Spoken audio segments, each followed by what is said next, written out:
Chapter 11. The path to the Heartstone, the storm raged throughout the night. Rain lashed against the wooden house beneath the ancient banyan tree, while flashes of lightning illuminated Naagvan for brief moments before plunging it back into darkness. None of them slept. Arin sat near the oil lamp, absent-mindedly turning the serpent pendant over in his fingers. If Acharya Rudran was right, his grandfather had never simply been a village herbalist. He had belonged to an ancient order. A secret that had remained hidden for decades. Just before dawn, the rain finally stopped. Mist drifted lazily between the towering trees. Ahinendra stepped outside, breathing in the cool morning air. For the first time in days, birds cautiously began singing again. Yet something still felt wrong. The forest was alive, but anxious. Behind him, Acharya Rudran emerged with his carved staff. Forest senses what is coming. Ahinendra looked toward the northern mountains. So do I. Inside the house, Arin carefully packed his satchel, fresh herbs, bandages, clay medicine jars, dried food, a water flask. When he reached for the copper pendant, Acharya Rudran gently stopped him. Wear it. Arin slipped it around his neck once more. The old teacher nodded approvingly. It has protected your family for generations. It may protect you again. After a simple breakfast, the three gathered outside. Acharya Rudran drew a rough map in the damp soil with the end of his staff. Stone lies beneath Mount Nishka. He pointed toward the northern mountains, but reaching it won't be easy. The ancient paths were abandoned long ago. People no longer know they exist. Ahinendra studied the map. I remember part of this route. The rest has changed. The forest changes every generation. The old teacher smiled, but it still remembers its guardians. Before they could leave, familiar footsteps approached through the trees. A family of deer emerged from the undergrowth. Behind them came peacocks. Monkeys, wild rabbits, even the wolves Arin had treated earlier appeared silently among the trees. Within minutes, dozens of forest creatures surrounded the house. Arin smiled. They've all come. Ahinendra looked around in surprise. Never gathered like this before. Acharya Rudran watched quietly. They know. They're saying farewell. Ahinendra frowned. Farewell? They fear some of us may not return. Silence settled over the clearing. The oldest wolf slowly walked toward Ahinendra. It lowered its head respectfully. Ahinendra knelt, resting his forehead gently against the wolf's. Protect our home. Wolf gave a soft whine before stepping back as they prepared to leave. Arin noticed a tiny white flower growing beside the doorstep. He carefully knelt and touched one of its petals. Ahinendra smiled faintly. Moon jasmine. It blooms only when someone begins a journey that will change their life. You believe that? I've seen it happen twice. And the flowers were right. Arin laughed softly. Then I hope they're right again. The journey north began beneath a sky washed clean by the rain. The deeper they traveled, the older the forest became. Trees wider than palace towers blocked much of the sunlight. Ancient stone pillars leaned beneath thick vines. Half-buried serpent statues appeared beside forgotten pathways. Arin stopped before one enormous statue, unlike the others. Its face had been deliberately broken. Who would destroy this? Acharya Rudran sighed. Fear. People fear something. They often destroy its memory. Ahinendra looked at the damaged statue with quiet sadness. History disappeared long before our people did. Hours later, they reached a narrow stone bridge crossing a deep gorge. Below, a roaring river crashed against black rocks. The bridge was old, cracked, barely wide enough for two people. As Ahinendra stepped onto it, he suddenly froze. His sharp hearing caught something unusual, a heartbeat, not one many, hidden beneath the bridge. He immediately raised a hand. Don't move. Arin stopped. What is it? Ahinendra slowly drew his father's curved blade. We're not alone. At that exact moment, dozens of black shadow creatures climbed silently from beneath the bridge, surrounding them from both sides. Their crimson eyes burned in the gathering mist, and from somewhere beyond the gorge, a familiar voice echoed with quiet amusement. Welcome back, Ahinendra. Chapter 12. The bridge of shadows. The shadow creatures emerged without a sound.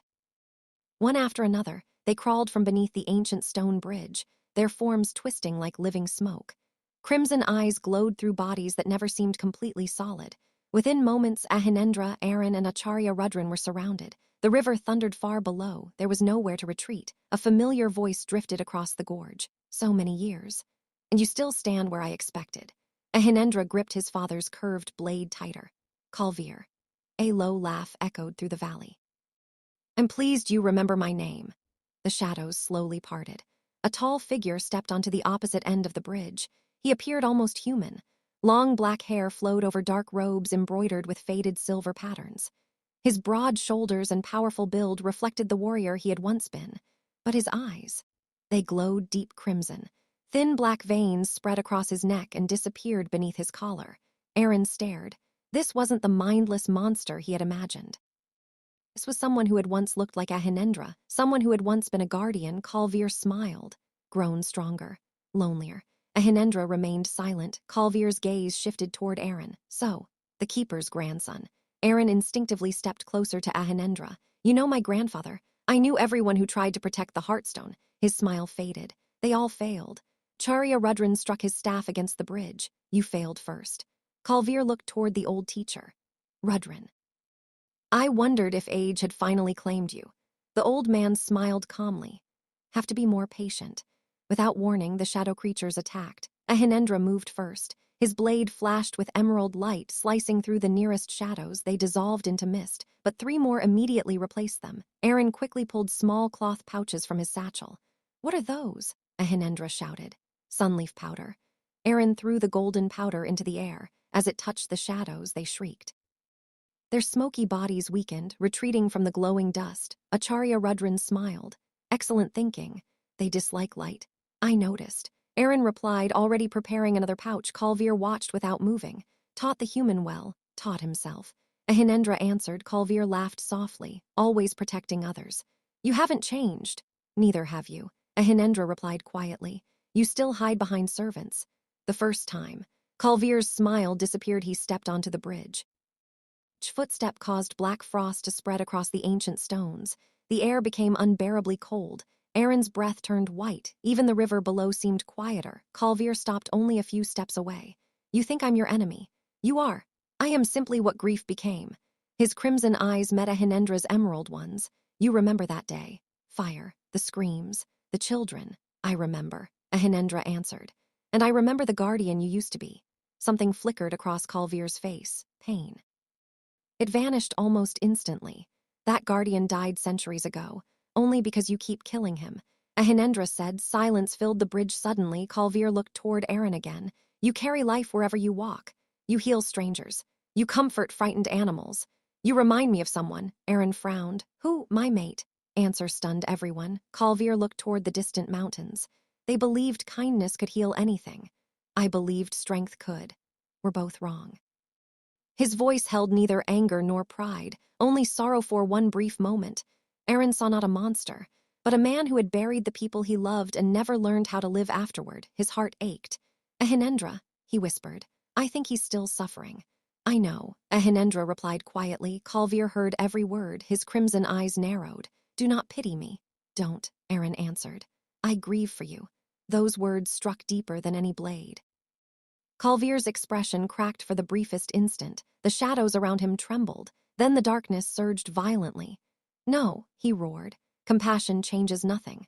With one sweep of his hand, hundreds of shadow creatures poured onto the bridge. The ancient stones groaned beneath their weight. Cracks raced from one end of the bridge to the other. Acharya Rudran's eyes widened. Bridge is collapsing. A deafening crack split the air. The center of the bridge gave way beneath their feet.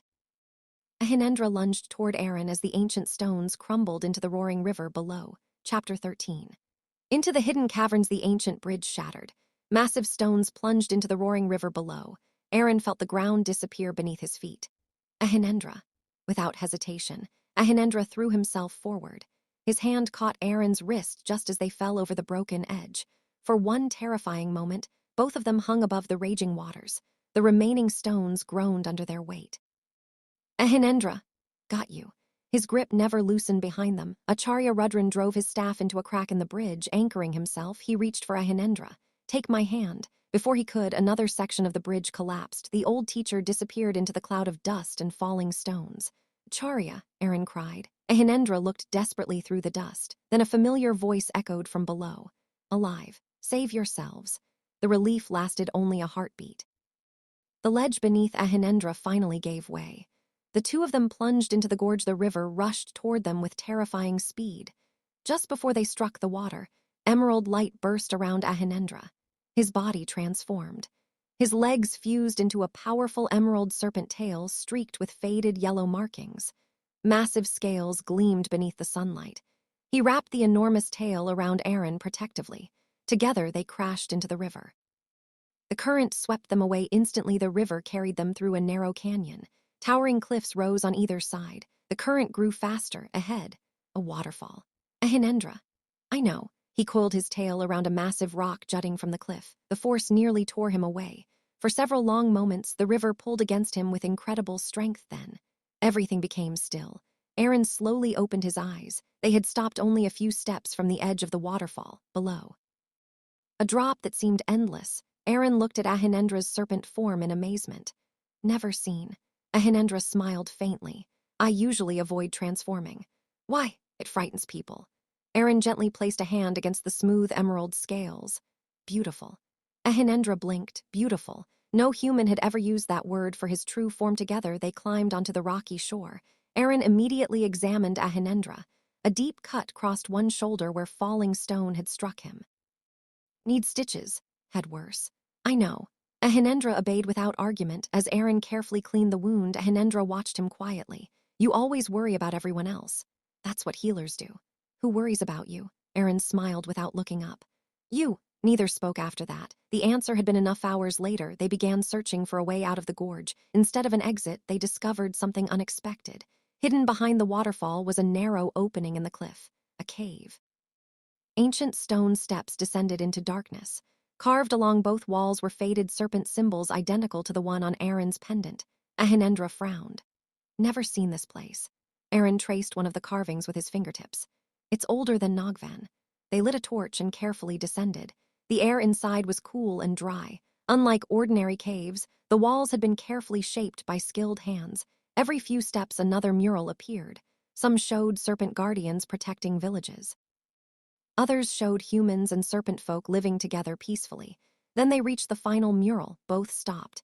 It showed a guardian with emerald eyes standing beside a human healer. Between them, a child wrapped in a blanket. Above the family, an inscription written in an ancient script curved around a glowing jewel. Arin looked at Ahinendra.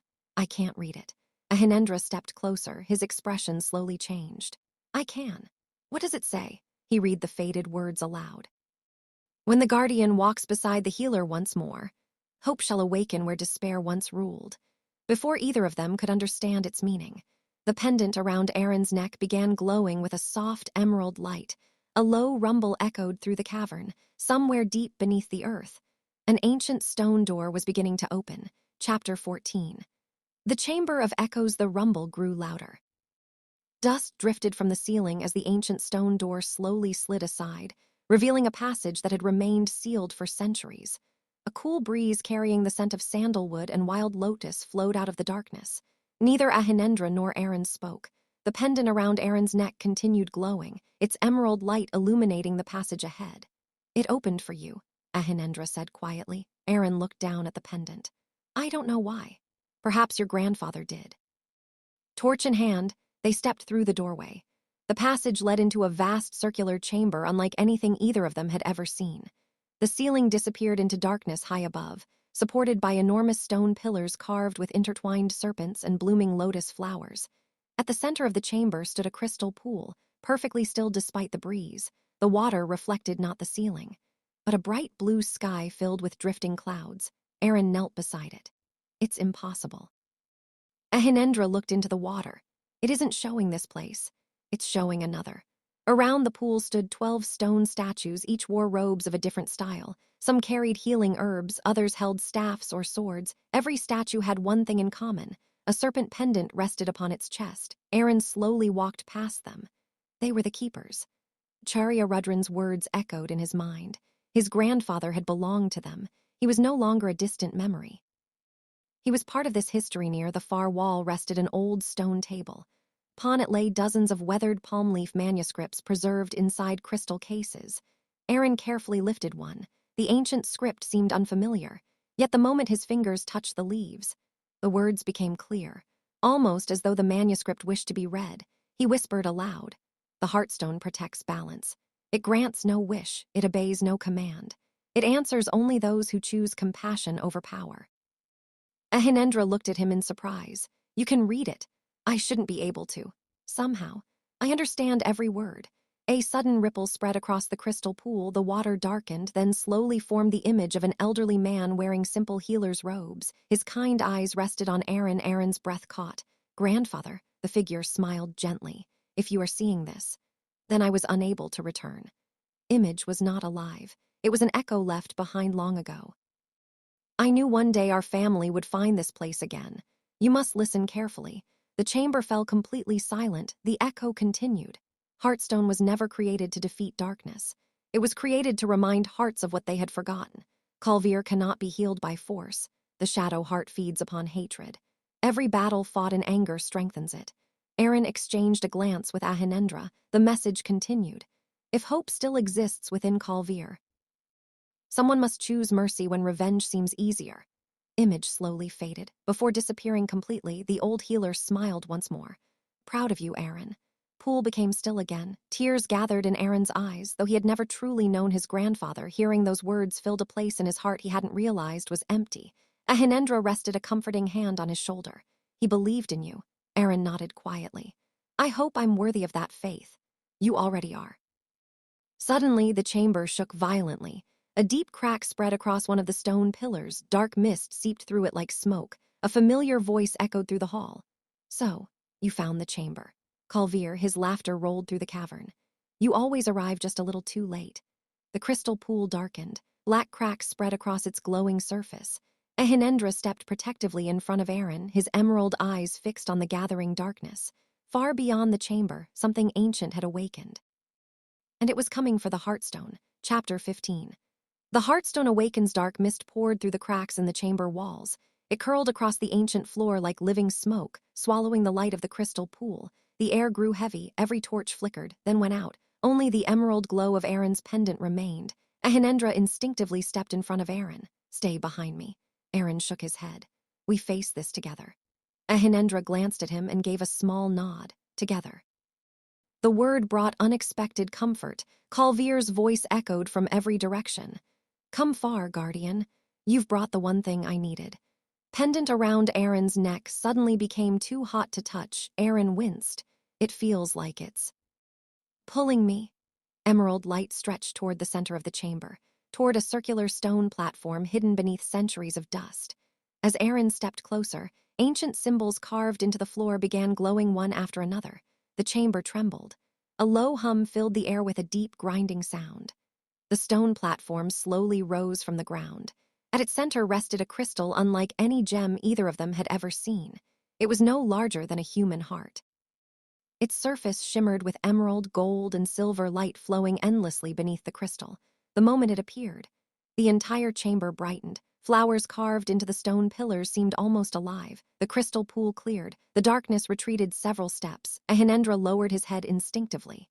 Heartstone. Even after all these centuries, it remained untouched, pure, alive. Arin slowly approached it. He hesitated. "I don't think it wants to be touched." "Doesn't?" A familiar voice answered. Both turned. Acharya Rudran slowly emerged from a hidden passage, his robes soaked from the river but otherwise unharmed. "Acharya," Arin hurried toward him. "We thought you'd fallen." The old teacher smiled warmly. "It takes more than a broken bridge to finish an old man." Relief washed over both of them. Acharya Rudran looked at the glowing crystal. "Heartstone chooses. It is never taken." He turned toward Arin. "If your heart seeks power, it will remain silent. If your heart seeks only to protect, it may answer." Arin slowly nodded. "I understand." Before anyone could move another step, the chamber shook violently. A deafening roar echoed through the ancient halls. The far wall exploded inward. Stone fragments scattered across the floor. Dark mist flooded into the chamber, and through it, Kalvir appeared. His black robes drifted unnaturally around him. Crimson eyes burned with ancient sorrow. Behind him stretched a massive serpent tail covered in black scales that absorbed every trace of light. He looked less like a guardian, and more like a living shadow. His gaze immediately settled on the Heartstone. "So, it survived." His voice held neither joy nor anger, only exhaustion. Ahinendra stepped forward. "You won't touch it." Kalvir smiled faintly. "You still believe this is about power?" "Isn't." "Then why are you here?" Kalvir looked at the glowing crystal. "Because I want silence." Chamber fell still. Carried grief for centuries. Buried everyone I ever loved. Forgotten what peace feels like. If destroying the Heartstone ends that pain, Then I will gladly become the villain history remembers. For a moment, no one spoke. Arin looked into Calvir's crimson eyes behind the darkness. He still saw unbearable loneliness, not hatred, loneliness. Arin slowly stepped around Ahinendra. Arin, don't. Ahinendra warned, but Arin continued walking, stopping only a few steps from Calvir. I can't imagine your pain. Calvir laughed bitterly. No, can't. I know what happens when grief is never allowed to heal. Arin replied softly. It becomes a prison. Something flickered in Calvir's expression. A memory, a hesitation. Then, before another word could be spoken, the shadow heart buried deep beneath the mountain sensed Calvir's doubt. A wave of black energy erupted through the chamber. It wrapped around Calvir's body like chains. He cried out in agony as the darkness tightened its grip. His own power was beginning to consume him. Chapter 16. Chains of darkness. Calvir fell to one knee, black energy coiled around his body like living serpents, tightening with every passing second. Crimson light flickered violently in his eyes. His breathing became ragged for the first time. The mighty guardian who had terrified kingdoms looked helpless. Arin instinctively stepped forward. We have to help him. Ahinendra caught his arm. Be careful. The darkness is trying to lure us. No, Arin whispered. It isn't. It's punishing him. Acharya Rudran nodded gravely. Shadow heart feeds on despair. Never intended to serve Calvir. Only used him. Calvir cried out as another wave of darkness surged through his body. Fragments of black scales broke away and scattered across the stone floor. His hands trembled violently. I cannot. The chains tightened. Control. His voice barely sounded human anymore. The chamber itself began changing. The glowing walls darkened. Ancient serpent carvings cracked apart. The crystal pool turned completely black. Even the Heartstone's emerald light began fading beneath the spreading shadows. If this continues, Acharya Rudran said quietly, the shadow heart will consume the entire mountain. Ahinendra slowly approached Calvir. Their eyes met, emerald against crimson. I failed you, Ahinendra said softly. Calvir looked at him in confusion. I should have searched longer. I should have found you. I should have realized you were alive. I left you alone. Several long moments. Only silence remained, then Calvir laughed weakly. You were only a child. You couldn't have saved me. I still should have tried. Something changed. The black chains around Calvir loosened for just a heartbeat. Acharya Rudran noticed immediately. Compassion weakens it. The shadow heart cannot feed when hatred disappears. Arin looked toward the glowing heartstone, then back at Calvir. Answer was here all along. Without hesitation, Arin walked toward Calvir. Dark mist rushed toward him, trying to force him back. The pendant around his neck blazed with emerald light, creating a protective circle around him, step by step. He reached the fallen guardian. Calvir struggled to lift his head. Why? Arin knelt beside him. Because no one should suffer alone. Destroyed lives. I know, I don't deserve mercy. Not, Arin answered honestly. But mercy isn't something people earn. It's something others choose to give. Tears slowly gathered in Calvir's crimson eyes, not from pain. From words he had waited centuries to hear. For a single moment. The black veins covering his body began fatting. His crimson eyes briefly returned to their original emerald color. Ahinendra saw it. The guardian he had once fought.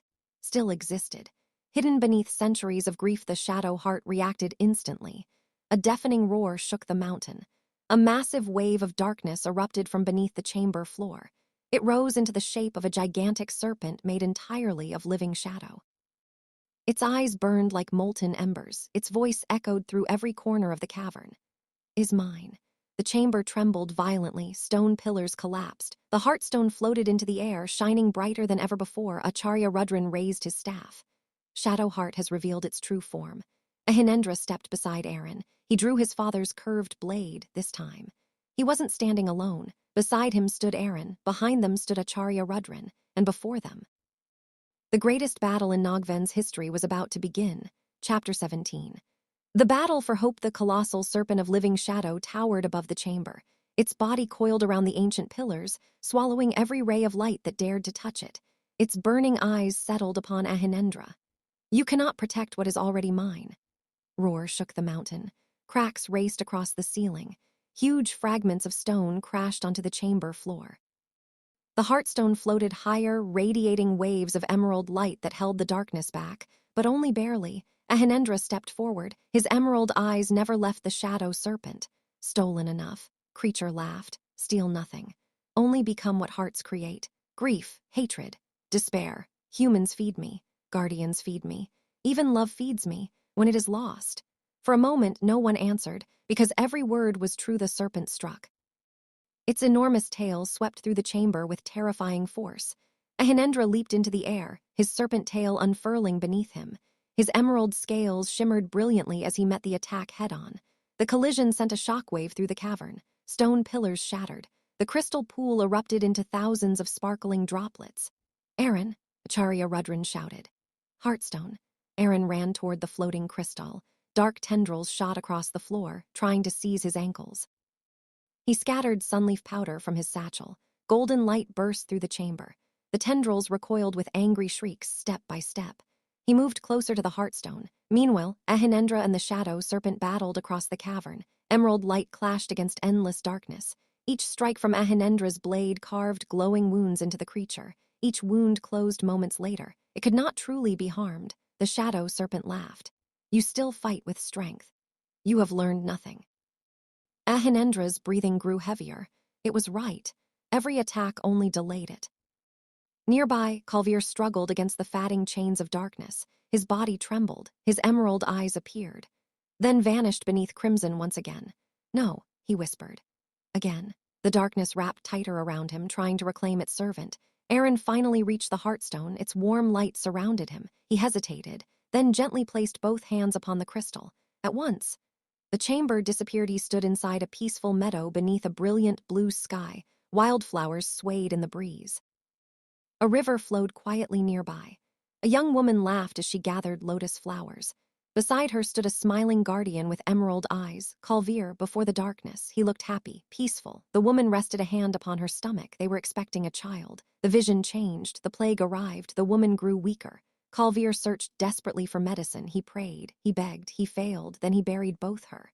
And the child they never met. Arin felt tears fill his eyes. So this was where everything had begun. The vision faded. Arin found himself standing before the Heartstone once more. Its light pulsed gently. A quiet voice echoed within him. He does not need punishment, needs release. Look toward Ahinendra. Fight the shadow. Reach Kalvir. Ahinendra understood immediately. Instead of attacking the enormous serpent, he ran straight toward the fallen guardian. The shadow serpent roared in fury. It lunged after him. But the Heartstone released a brilliant wave of emerald light, slowing the creature for a precious few moments. Ahinendra reached Kalvir and knelt beside him. He held out his hand. "Come back." Kalvir stared at him through tear-filled eyes. "I don't know how. You don't have to walk alone anymore." The first time in centuries, Kalvir reached back. Their hands met. The chamber exploded with emerald light. And the shadow serpent let out a scream that echoed through the entire mountain, as the darkness began to tear itself away from Kalvir's soul. Chapter 18. The light within the chamber blazed with emerald light. The moment Ahinendra clasped Kalvir's hand, the darkness surrounding the fallen guardian began to crack like shattered glass. The colossal shadow serpent shrieked.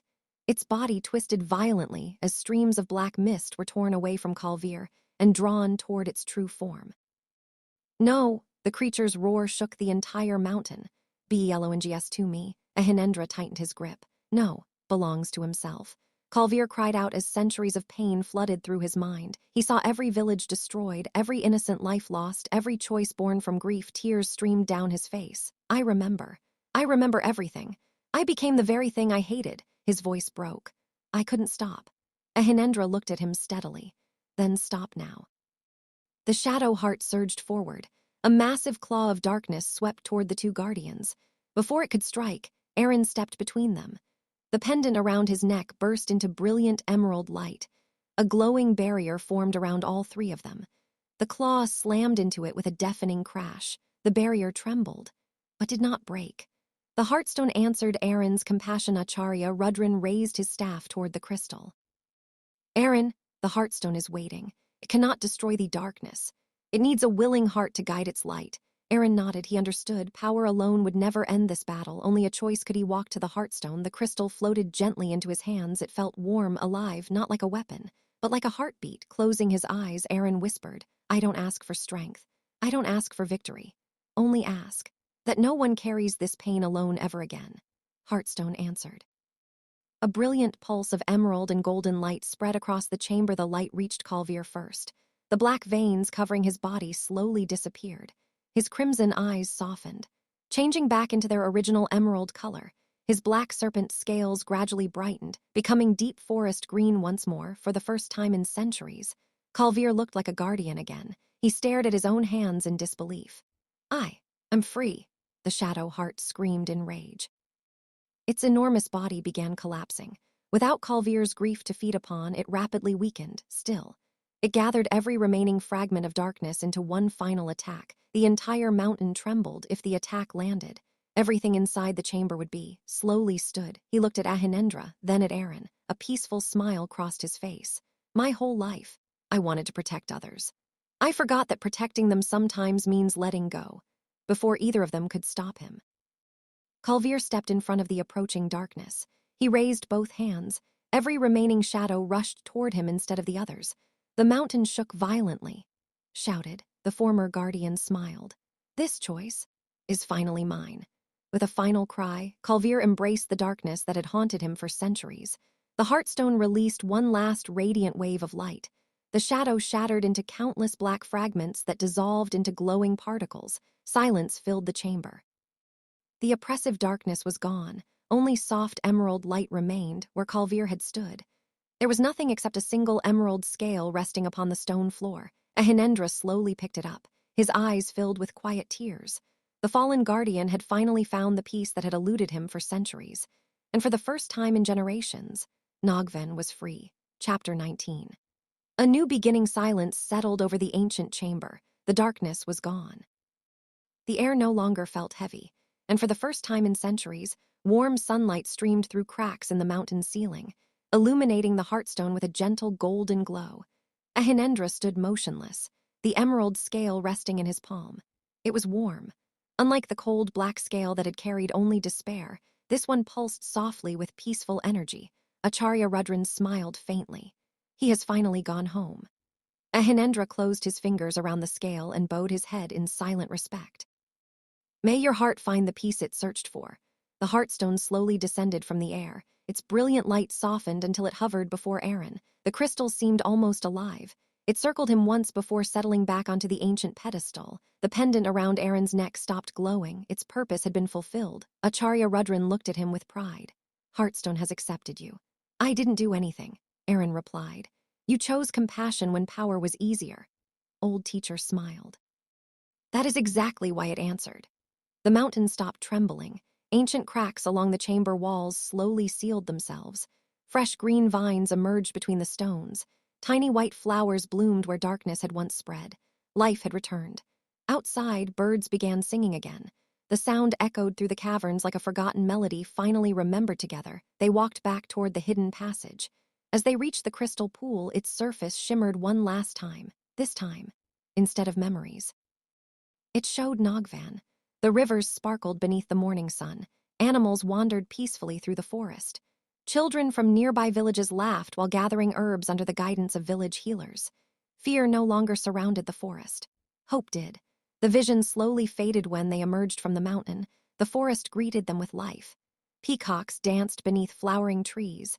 Deer grazed peacefully in the meadows. The wolves that had once watched silently now approached without fear. Even the towering banyan trees seemed brighter beneath the afternoon sun. Arin smiled. It feels different. Ahinendra nodded. It has been carrying sorrow for a long time. Today, it can finally breathe again. They walked home. The rescued family from the village met them at the forest's edge. The little boy ran toward Ahinendra once again. You came back. Ahinendra laughed softly as the child hugged him. I promised I would. Boy looked up at him. Can we visit the forest again? Ahinendra glanced toward Arin before smiling. As long as you respect every tree and every animal. Promise. Days turned into weeks. The story of the guardian of Naagvan spread across the kingdom. But this time, people no longer spoke of a terrifying serpent spirit. They spoke of a wise protector who had saved countless lives. Travelers entered the forest only with permission. Hunters laid down their traps. Villagers began planting trees to repay the forest for everything it had given them. Slowly, trust returned one evening. Ahinendra and Arin sat beside the lotus lake where they had once spoken for the first time. The water reflected the stars perfectly. Arin smiled. Do you remember when you thought I was another treasure hunter? Ahinendra laughed quietly, and I was completely wrong. You usually are, only when it comes to humans. Arin nudged him playfully. Improved. I had an excellent teacher. Laughter echoed gently across the peaceful lake, for the first time in more than a century. Ahinendra no longer felt alone. The future, once clouded by grief, now stretched before them with quiet hope, and though neither of them knew what tomorrow would bring, they knew they would face it together. Chapter 20. The moon blessing. Nearly 2 months had passed since peace returned to Naagvan. The forest flourished as though awakening from a long nightmare. Fresh flowers covered forgotten paths. Crystal streams flowed more brightly than ever. Animals that had hidden for years now wandered freely beneath the emerald canopy. Life had returned. So had laughter. Arin had become an inseparable part of the forest. Every morning he visited injured animals, gathered herbs, and taught village children how to care for nature without harming it. The villagers no longer feared Naagvan. Instead, they visited respectfully, offering fruits, flowers, and prayers beneath the ancient banyan trees. They had also come to respect Ahinendra. No longer was he known as the monster of the forest. He was simply the guardian. One peaceful evening, Arin and Ahinendra walked beside the lotus lake. The moon reflected across the still water like polished silver. Neither hurried to speak. Their silence had become comfortable. Finally, Arin smiled. You know, when I first met you, I thought you were just a quiet man living alone in the forest. Ahinendra chuckled softly. And I thought you were another foolish human. So we were both wrong. Thankfully, their eyes met. Both laughed quietly. As they continued walking, Arin suddenly stopped. What is it? Ahinendra asked. The air feels different. Before Ahinendra could answer, tiny emerald lights began appearing above the lake. Hundreds of glowing fireflies rose together, circling them in perfect silence. The lotus flowers slowly opened despite it being night. A soft breeze carried the fragrance of jasmine through the forest. Ahinendra's expression slowly changed. It can't be. Acharya Rudran emerged from the trees instead of surprise. He smiled knowingly. So, it has chosen. Arin looked between them. What has? The old teacher approached the lake. Once every few centuries, when the forest believes perfect balance has returned, it offers its oldest blessing, moon blessing. Emerald lights gathered around Arin instead of frightening him. They felt warm, gentle, peaceful. The pendant around his neck glowed once more. At the same time, ancient markings carved around the edge of the lake began shining with soft silver light. Ahinendra immediately stepped beside Arin. Is he in danger? Acharya Rudran slowly shook his head. No. Is being accepted. Accepted. The blessing never appears without reason. It recognizes a bond blessed by the forest itself. Emerald light gently surrounded both Arin and Ahinendra. Neither could move, yet neither felt afraid. The light flowed from the ancient trees, through the lotus flowers, across the quiet lake, finally settling around their joined hands, without thinking. Ahinendra intertwined his fingers with Arin's. The glow became even brighter. The entire forest seemed to breathe together. Birds sang despite the late hour. The wolves howled peacefully beneath the moon. Every living creature seemed to witness the ancient blessing then.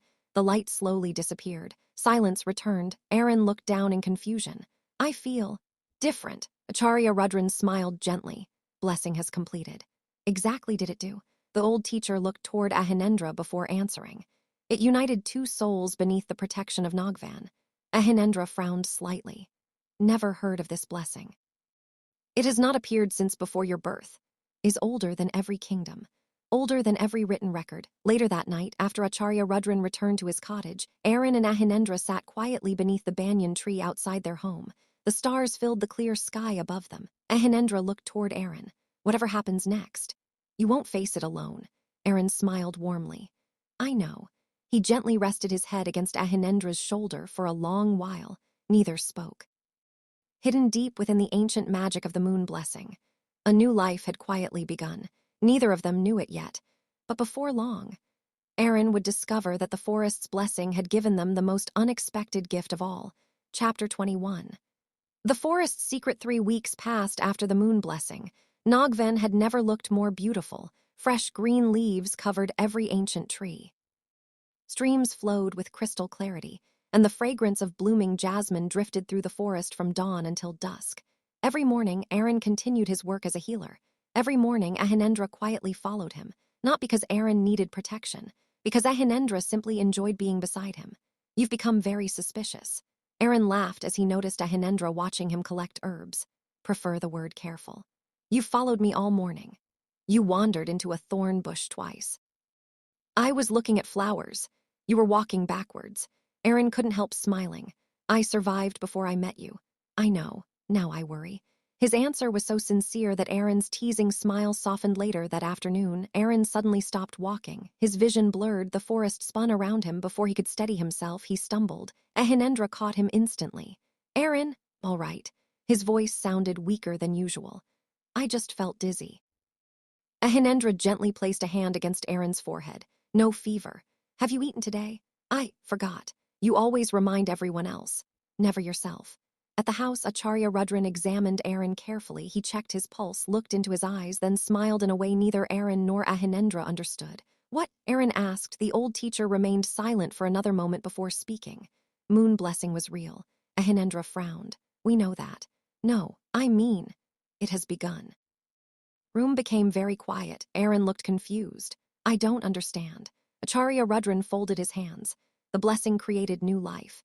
Silence, neither of them spoke. Finally, Arin whispered. New life, the old teacher nodded gently. Yes, you are carrying a child. The words seemed to stop time itself. Arin stared at him, then looked at Ahinendra. Neither knew what to say. Ahinendra remained completely still. His emerald eyes widened with disbelief. Child, Acharya Rudran smiled warmly. Blessing is ancient, is rare. It has happened before among those chosen by the forest. Arin instinctively rested a trembling hand over his abdomen. He couldn't feel anything, yet somehow, his heart already believed it. Ahinendra slowly knelt before Arin. His hands trembled ever so slightly. Are you? Asked softly. Ahinendra shook his head. No, I'm terrified. Arin blinked. You are. Protected forests. Fought monsters. Survived more than a century. He gently placed his hand over Arin's. I've never been responsible for someone this precious. Tears gathered in Arin's eyes. Without another word, he wrapped his arms around Ahinendra. The guardian held him carefully, as though afraid even the gentlest embrace might cause harm. Over the following days, Ahinendra became noticeably more protective. If Arin reached for a heavy basket, Ahinendra carried it first. If Arin climbed a rocky path, Ahinendra offered his hand. If Arin skipped a meal while treating patients, Ahinendra quietly appeared beside him with fresh fruit and warm herbal tea. You know, Arin laughed one evening. I can still walk by myself. I know. I can still gather herbs. I know. I'm not made of glass. I know. Then why are you following me everywhere? Ahinendra smiled without embarrassment. Because worrying about you makes me happy. Arin laughed so hard that even Acharya Rudran chuckled from across the garden that night. Beneath a sky filled with stars, Ahinendra stood alone outside their home. He looked toward the forest that had been his only family for more than a century. Now, everything had changed. He was no longer protecting Naagvan only for its trees, rivers, and creatures. He was protecting his family. Far away, hidden among the northern cliffs, an old woman dressed in white watched the glowing forest. Her silver eyes rested on Ahinendra's home. Then she smiled gently. So, the child of two worlds has begun its journey. Without another word, she disappeared into the moonlit mist. Chapter 22. A new life. The news spread quietly through Naagvan, not by words, by the forest itself. The peacocks gathered each morning outside Ahinendra's home. Deer rested near the garden without fear. Even the wolves seemed unusually calm, as though every creature sensed that a new life had begun beneath the ancient canopy. Arin smiled whenever he noticed them. It feels like they're celebrating. Ahinendra looked around the garden. They are. The days became gentler. Arin still insisted on treating injured animals and helping villagers, but Ahinendra refused to let him overwork himself.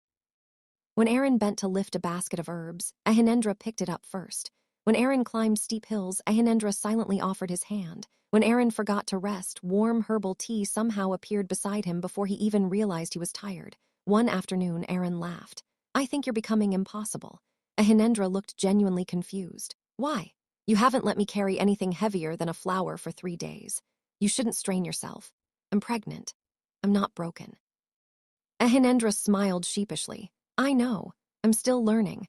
Arin reached up and gently touched his cheek. Then we'll learn together. That evening, Acharya Rudran arrived carrying several bundles of herbs. I thought these might be useful. Arin accepted them gratefully. What are they for? They'll help with fatigue. These for sleep. This one, the old teacher smiled. That one is simply because it tastes terrible. Arin laughed. I was wondering when that would happen. Even Ahinendra chuckled. The warmth of the moment filled the little house beneath the banyan tree. For the first time in many years, it truly felt like a home. A few days later, Ahinendra led Arin to a quiet meadow hidden deep within Naagvan. Wildflowers stretched as far as the eye could see. A crystal stream flowed gently through the grass. Never seen this place, Arin whispered. My mother used to come here. Ahinendra replied softly. She said every child should hear birdsong before hearing the noise of the world. He looked down at Arin with a gentle smile. I thought, our child should know this place too. Arin's eyes filled with tears. Without speaking, he leaned into Ahinendra's embrace. They stood together beneath the emerald canopy while butterflies drifted through the warm afternoon air as the sun began to set. Arin placed Ahinendra's hand gently over his abdomen. I know it's too early, he said softly, but somehow, I already feel connected. Ahinendra closed his eyes. Do too. Waited more than a century believing I'd always be alone. He smiled through moist eyes. And now, I can't imagine a future without the two of you. Arin rested his forehead against Ahinendra's. You never will. They walked back toward their home. A white owl landed on the branch above them. It watched silently before letting out a single clear call. Acharya Rudran, walking a short distance behind them, stopped and looked toward the bird. His peaceful expression slowly faded. White oracle, he whispered. Ahinendra turned immediately. What is it? The oracle never appears without a warning. Almost at once, the owl spread its wings and flew toward the eastern border of Naagvan. Then it disappeared into the gathering dusk. Moments later, the earth trembled beneath their feet. Not violently, just enough for the leaves to rustle. Ahinendra's smile vanished. He slowly looked toward the distant horizon, where a line of smoke was beginning to rise above the trees. Someone had entered the sacred forest without permission. Chapter 23. The king's last wish. Smoke rose beyond the eastern border of Naagvan, not the thick smoke of a forest fire, the thin gray trail of exhausted travelers. Ahinendra immediately placed himself in front of Arin. Stay behind me. Arin smiled knowingly. Notice that's become your favorite sentence. It will remain my favorite. Acharya Rudran gently tapped his staff against the ground, approaching peacefully. They carry no weapons. The three made their way toward the forest's edge. Soon they found the source of the smoke.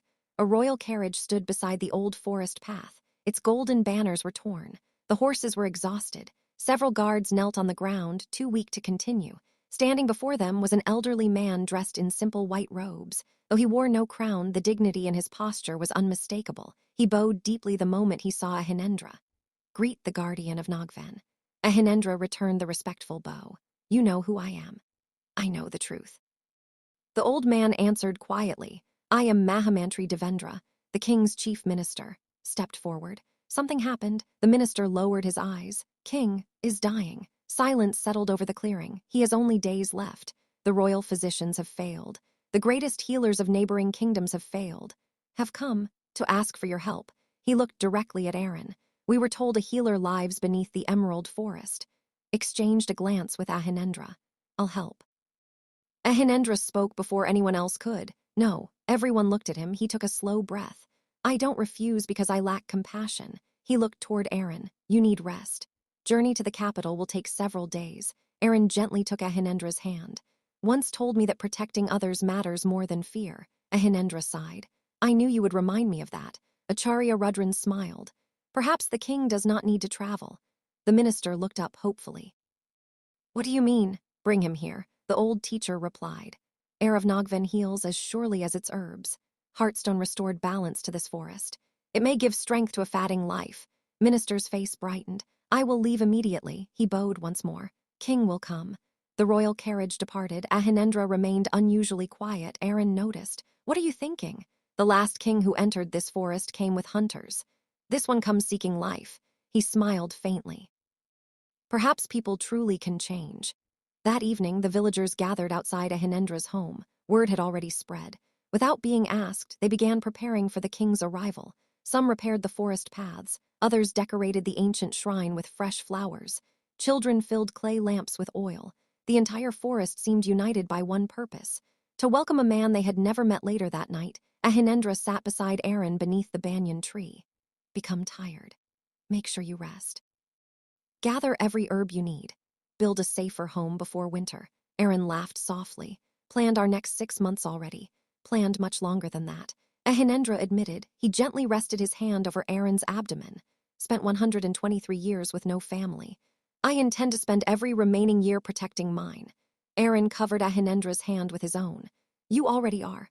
Above them, the stars shone brightly through the emerald canopy. Neither of them noticed the shadow watching from the distant tree line. It wasn't an enemy. It was the mysterious old woman dressed in white. She smiled gently before whispering to the night, "The child grows strong. Destiny is drawing closer." Chapter 24. The king beneath the banyan tree 3 days later. The sound of slow-moving wheels echoed through Naagvan. The royal procession had arrived. Unlike the armies of old, there were no trumpets, no banners raised in pride, and no soldiers marching in formation. Only a single carriage, a few weary guards, and a kingdom's fatting hoped the carriage stopped beneath the ancient banyan tree. Ahinendra stepped forward first. He opened the wooden door. Inside lay an elderly man wrapped in simple white blankets. His once powerful frame had become frail. His breathing was shallow, yet when he opened his eyes, they were kind. "So," he whispered, "I finally meet the Guardian." Ahinendra bowed respectfully. "And I welcome the king." The old king smiled faintly. "No, today.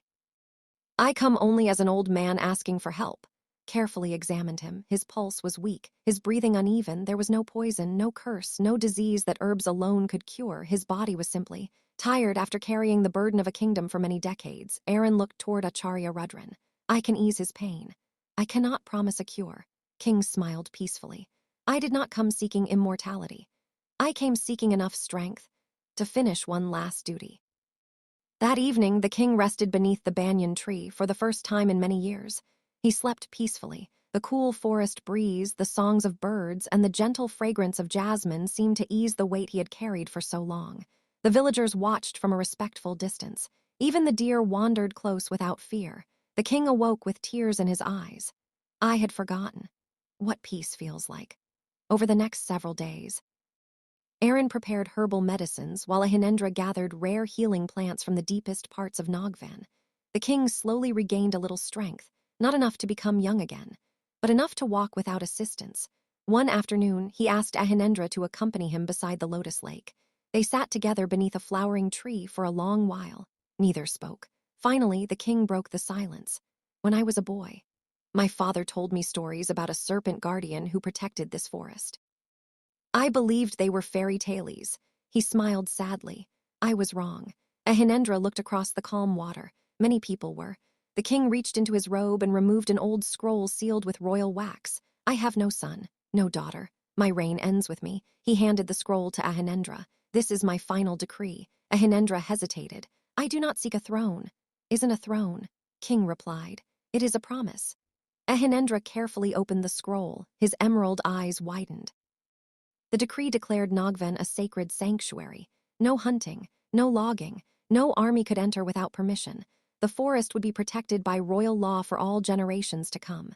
"You trust us with your kingdom's greatest treasure." Ahinendra said quietly. The king smiled. "No, the forest has always been protecting us. It is time we return the kindness."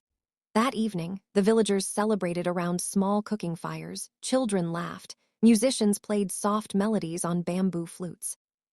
For the first time in generations, humans and the Guardian shared a single joyful evening. Arin watched Ahinendra smiling among the children. "You look happy." "I am," Ahinendra admitted. "I never believed I would see humans laughing here again." Arin slipped his hand into Ahinendra's. "This is only the beginning." The celebration continued. The mysterious woman in white appeared at the edge of the clearing this time. She did not hide.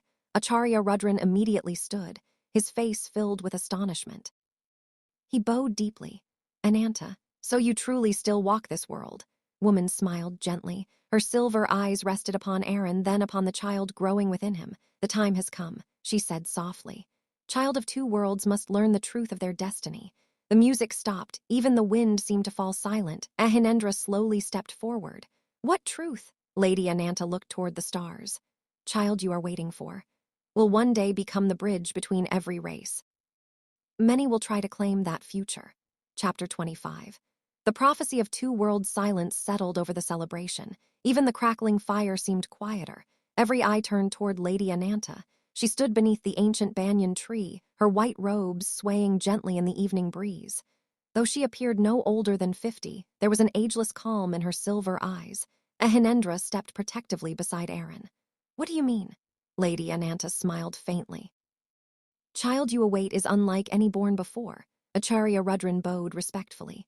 Lady Ananta was the first keeper of the Heartstone. Gasps spread among the villagers. "First keeper," Arin whispered. Lady Ananta nodded. "I watched the Heartstone awaken for the very first time. I watched kingdoms rise. I watched them fall." She looked at Ahinendra. "I also watched the first guardian swear to protect this forest."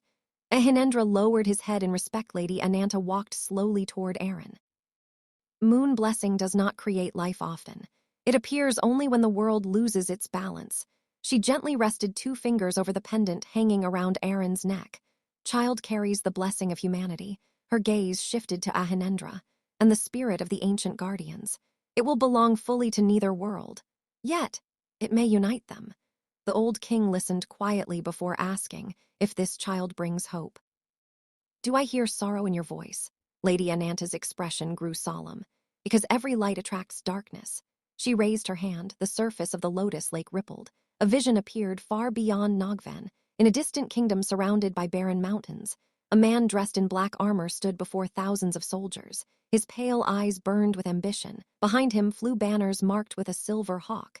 "He is Emperor Varak," Lady Ananta said. "He has conquered nearly every kingdom to the north. Believes the Heartstone can make his empire eternal."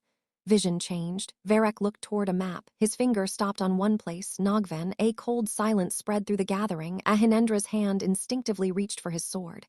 "Does he know about the child?" "Not yet," Lady Ananta answered. "But he searches for every rumor, every legend, every miracle. It is only a matter of time." The old king slowly stood despite his weakness. His voice remained steady. "Then my kingdom will stand with Naagvan. My decree will not end with me. I will send word to every neighboring ruler. The forest will never stand alone again." Ahinendra looked at the aging king with gratitude. "You owe us nothing." King smiled. "Owe this forest my life." Later that night, the celebration ended. The villagers returned home. The king rested peacefully beneath the banyan tree. Only Ahinendra and Arin remained awake. They sat beside the quiet lotus lake beneath a sky filled with stars. Arin rested his head against Ahinendra's shoulder. "Are you frightened?" Ahinendra was silent for a long moment. "Yes," he answered honestly. "Faced monsters, faced death. Now, I'm afraid of failing the 2 people I love most." Arin gently took his hand. "You won't. How can you be so sure? Because every choice you've made has been guided by love. Love has already defeated a darkness that survived for centuries." Ahinendra smiled softly. He leaned down and kissed Arin's forehead. "Promise you something. Matter who comes, matter how powerful they are. They will never reach our family while I still breathe." High above the forest, hidden among dark clouds, a lone hawk circled silently before turning north. By sunrise, Emperor Varak would receive the news he had been waiting for. The peace of Naagvan was about to be tested once again. Chapter 26. The child of 2 worlds' winter arrived gently in Naagvan. Morning mist drifted through the towering trees, and the forest shimmered beneath silver dew. Though the air had grown colder, the ancient woods felt warmer than ever, filled with laughter, birdsong, and the quiet rhythm of peaceful days. Arin's pregnancy was now clearly visible. The villagers greeted him with smiles and gifts of fresh fruit, warm blankets, and tiny hand-carved wooden toys. Each gift reminded Ahinendra that their child was already loved. One crisp morning, Arin found Ahinendra sitting beneath the banyan tree. In his hands was a small cradle, carefully carved from a single piece of sandalwood. Tiny serpents and lotus flowers wound around its edges. Arin smiled. "You made this." Ahinendra looked almost embarrassed. "It took longer than fighting Kalvir." Arin laughed. "It's beautiful. Never built one before. Doesn't have to be perfect. Only has to be made with love." Ahinendra looked at the cradle again. "Then I think it's finished." Life settled into a peaceful routine. Every evening, Ahinendra would sit beside Arin, speaking softly to the child. "You probably can't hear me yet, but your father worries far too much." Arin teased. Ahinendra smiled. "I want our child to know my voice." One evening, as his hand rested gently on Arin's abdomen, he felt it, a tiny movement. He froze. "Arin, I felt it." Arin covered Ahinendra's hand with his own. "Little one is saying hello." The first time in more than a century, tears rolled freely down Ahinendra's face there. Joy was interrupted by the sound of galloping horses. A royal messenger rode into Naagvan, his horse exhausted from days of travel. He dismounted and knelt before the old king. "Your Majesty, the northern kingdoms have fallen." A heavy silence spread through the clearing. The messenger continued. "Emperor Varak has united them under one banner. Marches south. His scouts have already begun searching for Naagvan." The old king slowly closed his eyes. "So it begins." Lady Ananta stepped forward calmly. "Prophecy cannot be avoided. It can still be guided." She looked toward Ahinendra. "You cannot hide forever." "I know," Ahinendra answered quietly. "If Varak discovers the forest, won't stop until he finds the Heartstone." That evening the council gathered beneath the banyan tree, the old king, Acharya Rudran, Lady Ananta, the village elders, Ahinendra. "And Arin, we have two choices." King said, "We prepare for war, or we seek peace." Ahinendra looked around the circle, seen what war leaves behind. "Avoid it as long as I can." Lady Ananta nodded. "A wise answer. Remember, peace sometimes requires courage greater than battle." That night, unable to sleep, Arin walked quietly to the lotus lake. Moonlight shimmered across the water. Ahinendra soon found him. "You should be resting." "I know," Arin smiled. "I was thinking about our child." "So was I. What kind of world will they grow up in?" Ahinendra looked at the stars reflected in the lake. "A world where they are free to choose kindness." "Spend every day I have making that possible." Arin slipped his hand into Ahinendra's. "And I'll spend every day beside you." They stood together beneath the moon, unaware that, from a distant hill beyond the forest, Emperor Varak himself watched the emerald canopy through a brass spyglass. A faint smile crossed his face. So, the legends were true. He lowered the spyglass and turned to his generals. "Prepare the army. At dawn, march for Naagvan." Chapter 27. The trial of the Guardian. At sunrise, a deep horn echoed across the eastern plains. Its sound rolled through the valleys like distant thunder. From the highest branches of Naagvan, the birds took flight all at once. The forest had sensed them. An army was coming. Ahinendra stood atop a rocky cliff overlooking the eastern border. Below, thousands of soldiers stretched across the horizon. Their polished armor reflected the morning sun. Silver hawk banners fluttered above the ranks. At their center rode Emperor Varak upon a black stallion. He was neither old nor young. His face showed no cruelty, only absolute determination. He looked toward the emerald forest with quiet fascination. "So this," he murmured, "is Naagvan." Behind Ahinendra, Arin slowly climbed the hill. "You shouldn't have come," Ahinendra said gently. "I wanted to see what we're facing." Arin replied. Lady Ananta joined them. "Remember, the prophecy never demanded a battle. It demanded a choice." Before the army reached the forest, Emperor Varak raised his hand. The soldiers stopped, to everyone's surprise. He rode forward alone, unarmed. He halted several steps from the forest's edge. "I wish to speak." Ahinendra stepped out from the trees. "I am listening." Varak studied him carefully. "So the Guardian truly exists. You are the Emperor." "I am." Neither man reached for a weapon. "I did not come to burn your forest," Varak said calmly. "I came for the Heartstone." "Belongs to no emperor." Ahinendra replied. "It belongs to balance." Varak nodded. "That is precisely why I need it." He looked toward the distant camps behind him. "My people suffer from endless drought. My northern lands are dying. Every year, thousands starve. I have buried children whose only crime was being born in the wrong season." His voice remained steady. "If the Heartstone can save them, how can I walk away?" Ahinendra remained silent. He saw no greed in the Emperor's eyes, only desperation. Arin quietly stepped beside him. "What if the Heartstone cannot do what you hope?" Varak looked at him. "Then let it tell me itself." Ananta slowly approached. "Heartstone cannot be commanded. It will never become a tool for conquest." Varak bowed respectfully. "I understand. If there is even a chance, I must try." The forest fell silent. Even the wind seemed to pause. Ahinendra looked toward Arin, then toward Lady Ananta. Finally, he turned back to the Emperor. "I will not allow an army into Naagvan." Varak nodded. "I expected that." "But," Ahinendra continued, "I will allow one man. You. If your heart truly seeks to save your people, then the Heartstone will judge your intentions." A murmur spread through the soldiers in the distance. No one had expected such an answer. Varak slowly removed the sword from his belt. He placed it upon the ground, then removed his crown. He set it beside the sword. "Today, I enter as neither emperor nor conqueror. I enter only as a man." Ahinendra stepped forward. For a long moment, the two men looked at one another. Then Ahinendra extended his hand. Varek accepted it, not as rivals, but as two protectors carrying different burdens. High above them, Lady Ananta smiled. True trial, she whispered, has finally begun. Far away beneath the ancient mountain, the Heartstone stirred once more as if preparing to judge the heart of a king. Chapter 28. The judgment of the Heartstone. The next morning, only 4 people entered the hidden mountain: Ahinendra, Arin, Lady Ananta, and Emperor Varek. The emperor had left his crown, sword, and army beyond the borders of Naagvan. For the first time in decades, he walked without guards, not as a ruler, but as a father carrying the hopes of his people. The ancient chamber welcomed them with quiet emerald light. The Heartstone floated gently above its pedestal, filling the cavern with a peaceful glow. Varek stopped several steps away. So this is the miracle kings have fought wars over. Lady Ananta shook her head. No, the miracle was never the stone. Is the choice it asks of every heart. Varek slowly approached. He did not reach for the Heartstone. Instead, he knelt before it. I came believing you could save my kingdom. I no longer ask for power. He lowered his head. I ask only for guidance. My people are starving. If there is another path, show me. Chamber remained silent, nothing. Passed, then the Heartstone began to glow. Soft ripples of emerald light spread across the floor. Instead of granting power, it revealed a vision.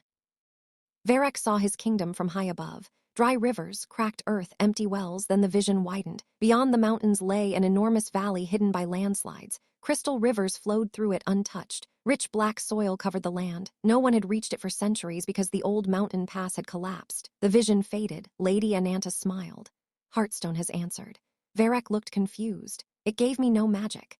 Gave you wisdom. Stepped beside the emperor. The valley can feed your people. You'll have to build roads, clear the blocked pass, work together instead of conquering others. Varek stared at the place where the vision had disappeared. So the answer was always there, simply never looked. Ahinendra smiled. Heartstone never changes the world, changes the way people see it. The first time since arriving in Naagvan, Varek laughed, a quiet, genuine laugh. I spent half my life searching for miracles, when all I needed was hope. The emperor stood. He bowed deeply before the Heartstone, then before Lady Ananta, then before Ahinendra. Finally, he turned toward Arin. You protected your family, and still chose to help a stranger. Won't forget that. Arin smiled. Then promise me something. Anything. Forests stand. Rivers flow. Teach your people to protect what gives them life. Varek placed a hand over his heart. Swear it. They left the chamber. The Heartstone released one final pulse of emerald light, far beyond Naagvan. The blocked mountain pass cracked open. Ancient boulders rolled aside. Fresh water rushed into the forgotten valley, beginning a new river that flowed toward the emperor's drought-stricken lands. No magic forced it. Nature simply reclaimed the path that had always been waiting outside the mountain. Varek mounted his horse. His generals looked at him anxiously. Majesty. Do we attack? Varek looked back at the emerald forest one last time, then he smiled. No, build. Silver hawk banners turned north. The great army marched away without drawing a single sword. Peace had won once again. But as Arin watched the departing soldiers, he suddenly placed a hand on his abdomen. The baby kicked strongly. Ahinendra immediately noticed. What is it? Arin smiled through happy tears. I think someone is eager to meet the world. The time of their child's birth was drawing near. Chapter 29. The dawn of tomorrow spring returned to Naagvan. The forest bloomed with colors brighter than anyone could remember. Wildflowers covered the valleys, butterflies danced above the meadows, and the songs of birds echoed from sunrise until dusk. Months had passed since Emperor Varek returned to his kingdom. True to his promise, no soldier ever crossed the borders of Naagvan again. Instead, traders brought seeds instead of swords. Farmers planted trees along riverbanks. The kingdoms slowly learned that peace could accomplish what war never could inside the wooden house beneath the ancient banyan tree. Another journey was nearing its end. Arin's time had come.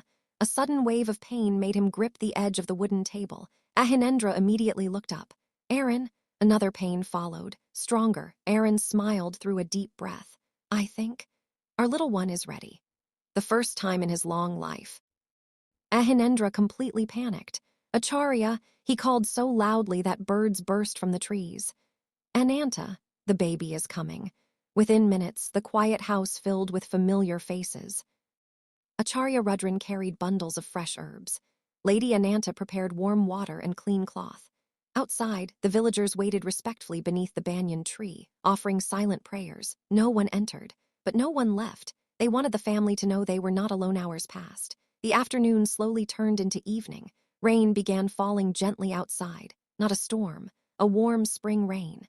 The scent of wet earth filled the forest. Ahinendra knelt beside Arin, never letting go of his hand. "You are doing wonderfully," Arin laughed weakly. "I think. You're more frightened than I am." "Definitely am," Ahinendra admitted, the room filled with soft laughter even in that difficult moment. Love remained stronger than fear. As midnight approached, the forest grew strangely quiet. Then, one by one, the animals arrived. Deer gathered beneath the banyan tree. Peacocks folded their feathers and waited silently. The wolves sat facing the house. High above, hundreds of fireflies surrounded the branches like tiny emerald stars. Lady Ananta looked toward the window and smiled. Forest is welcoming its child. Final cry echoed through the house then. A new sound filled Naagvan, the soft cry of a newborn for a heartbeat. Everything stood still. Then the entire forest seemed to awaken. Birds sang into the night. The wolves howled joyfully. The lotus flowers upon the nearby lake bloomed beneath the moonlight. A gentle emerald glow spread through the ancient trees. Lady Ananta carefully wrapped the baby in a soft white blanket. She smiled as she placed the child into Ahinendra's trembling arms. "It's a healthy little boy." Ahinendra stared silently. The baby slowly opened his eyes. One eye shimmered emerald green, the other glowed warm amber. The child looked up at him and smiled. Ahinendra's own tears finally escaped. "Hello," he whispered. "Waited my whole life to meet you." Arin reached out, gently touching the baby's tiny hand, the little fingers wrapped around his own. "Our family," Arin whispered, "is finally complete."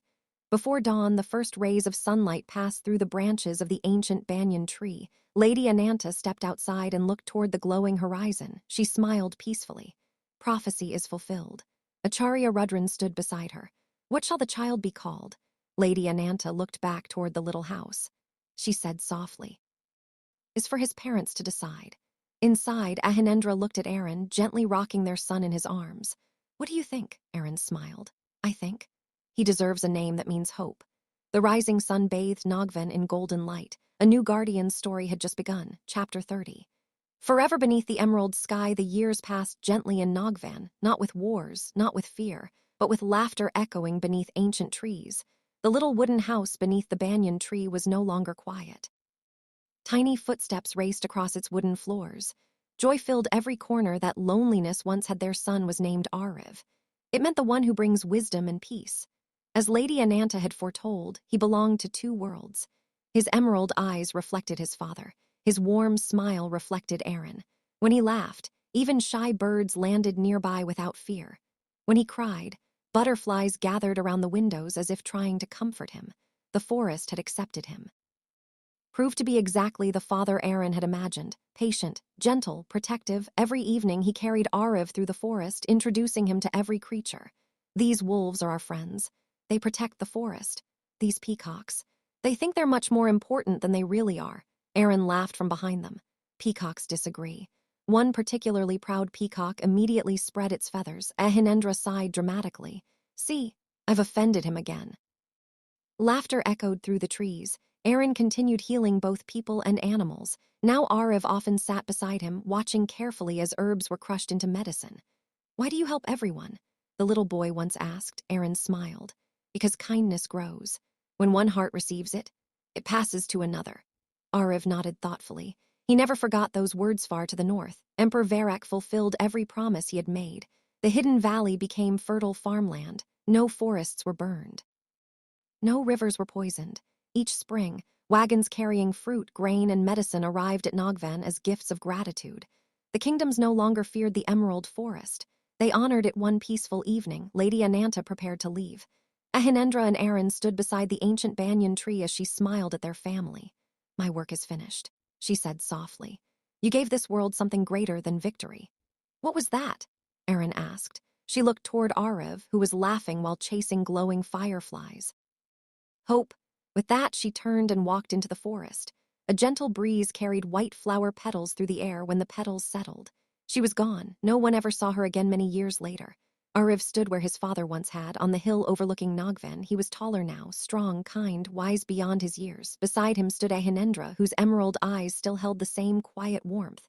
"You know," Ariv said, "I used to think you were the strongest guardian in history." Ahinendra smiled.